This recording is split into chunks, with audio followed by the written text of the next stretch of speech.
Hey everybody. Just wanted to touch on something that I kind of talked about before, and that'd be mental health. I did talk about therapy in a previous video. If you haven't seen it, you can go check it out. But we don't really talk about it in this country ever.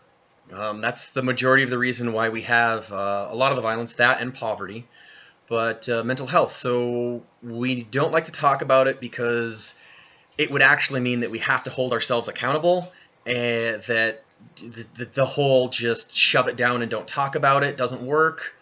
That the entire judicial system is very, very flawed because of that. That we don't work on people's mental health at all. And a lot of the drug issues that we do have in this country are due to mental health and poverty. And we never want to talk about them. It's kind of in the news a little bit, but not as much as it should be. If you look at Portugal, for a country, what they did with their drug problem is they made drugs legal. And by that, they went and made it so you had to go to a government-run facility to get your said drugs. And then they had staff workers there that were nurses and doctors to help administer it so that you wouldn't have a lethal dose. And that if you did have an adverse reaction, there was somebody there to save your life. And they also made it that you had to have a job. And if you didn't have a job, they would help you find a job and then keep that job. And then when you've decided that you've had enough, you wanted to get off of said drugs, then they would help you with that through therapy and through other programs. But if you didn't want to get off that drug, then you didn't have to. And they found people that wanted to get off those drugs, the rate of that increased drastically. And new people that were getting on drugs, say like heroin, decreased immensely. And one of the hugest proponents of it was an officer that fought against the drug war in Portugal for, I think, 20 years. And within the first, I believe, 4 years, the numbers were just devastating. That, like I said earlier, people that were using, people that were new people that were using, was down drastically. And he said publicly that he is very saddened by the fact that he was on the wrong side of it, that he was trying to stop this from happening, and that he is so glad that his country has decided to promote it. You can go find it online. I don't know, whichever your beautiful search engine is that you like to use. I prefer DuckDuckGo. It is a little more clunky to use, but it gives you a better idea to find things that are out there than a lot of the others.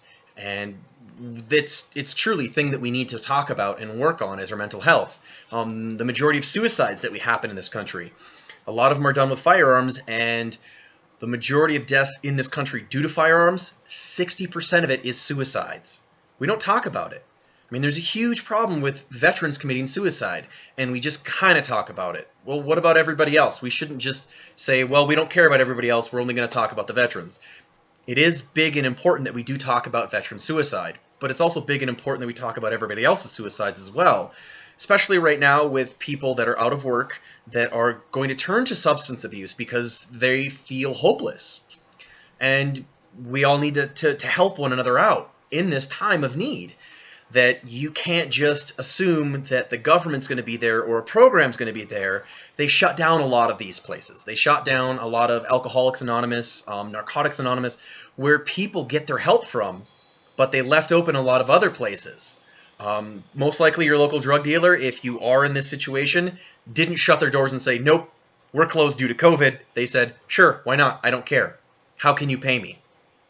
And it's a problem that we have that we don't address it. And I'm not sure what I can do about it. I'm trying to, maybe talking about it, maybe that'll help. I'm just one person trying to bring it to other people's attentions, and I really hope that this helps with other people, that we do start talking about this. It is a massive problem that we have in this country that we don't ever like to talk about it, about the crack epidemic that happened in the 80s that was facilitated by the United States government, about the heroin epidemic that was happening through the 90s, and it's still happening today, about the opioid epidemic that's ravaging through all the country, everywhere. Major cities, small cities, rural areas, non-rural areas, and it's just we don't ever talk about it. We sweep it under the rug and use the just say no. Just say no never works. Just like abstinence-only programs for sex education. Stop it. They don't work. How about we do education programs instead? If we educated people more about mental health, we'd be better off. Just like with the firearms. If we educated people more about firearms, people would be more would have more of an aptitude of them and be more inclined to use them safely and not use them to take their own life or the life of somebody else. You know, education and mental health should go hand in hand, but we don't talk about it ever. And it's really sad that in a country that we deem and call ourselves one of the greatest in the world, we fall behind on so many things. So it just means a lot to me because I know that I do go to therapy and it does help me out a lot. I have hit rock bottom before. And if you've never hit rock bottom, then you have no idea what it is. Or maybe I really didn't hit rock bottom. I came really close and I saw what it was going to be like when I hit rock bottom and bounced. Because that's what happens to everybody when they hit rock bottom. They bounce. So that's it. Remember to use your voice, everybody, and lift each other up. Don't tear each other down. Much love to everybody out there. I really do mean that. Just we're all in this together. Remember to use your voice. Love you all. Bye.